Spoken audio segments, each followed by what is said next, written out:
ati yoo yeroo biraa layliin sagaddu taraawiin sagadin namaan hin jedhamu beeka. Namni akka namaan jedhaa jiru dogongoraadha. Ramadaana salaati yeroo biraa salaati jenna malee ati yoo eegasii masjidaa waliin beektu hadda masjida bartaa namaan hin jedhamu jechuun dogongora jechaadha. Ati yoo eegasii salaata waajibaa yoo sagaddu amma maal taraawii sagaddan jedhamu. Namni eegasii waajibumaan salaan amma masjida dhufee waajiba salaatee sunna dabalee miti haa dabalu. Haa hojjetu rabbi asirratti hambisuutu yoo sila nama ibidda irraan bilisoomsamee ta'e bilisoomsamee haasafa masjida. Ibaadaa irratti rabbi isaan bifachuutu mala. Waan akkasii jira. Isa eegasii jiru gabbaasee yoo barbaade kan biraa ol galchaam. Rabbi wanti rabbi akkaataan sana mangalu. Ancimaadha isa jiru kana cabsee isa immoo cabaa sana cimsa rabbi wanti sana mangaludha. Ancimaan nam tokkotu iyyuu wallaahi rabbi siin dhiisu nama jallate tokkotti kakaate. Badii dhiisi jedhama malee rabbi siin dhiisu hin jedhamu laasiruma namaa. Badii dhiisi hin jedhamu. Rabbi immoo siin dhiisu jechuun dogongora. Badii dhiisi jechuun sirriidha daawaa walitti himuudha. Rabbi siin dhiisu jechuun dogongora. Nu badii dhiisi jedhama malee nama balleesseen rabbi siin dhiisu takkaa jennee hin beeknu.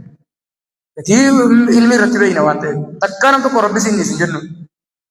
Yoo akka jirtu yoo shirkii irratti duute rabbi siin dhiisu. Akkasidha yoo irratti du'e. Yoo shirkii irratti duute rabbi siin dhiisu.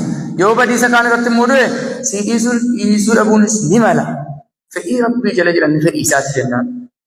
Nam tokkotu iyyuu nama badii qabu jechuun rabbi siin dhiisu wallaahi jedhe jennaan rabbi immoo man dhalladhii yata'allaa alayya eenyu kan natti kakatu jedhe ani si'ii dhiiseeraa jedhe namticha isa badii qabu sanaan si'ii dhiiseeraa jedhe kan kee immoo hojii kee balleesseeraa jedhe namticha isa kakate waa'ee koo keessa maaltu si galchiidhe maaltu si galchate maal siin dhiisutti maaltu si galchate badii dhiisi jechuudha malee namaan rabbi siin dhiisuu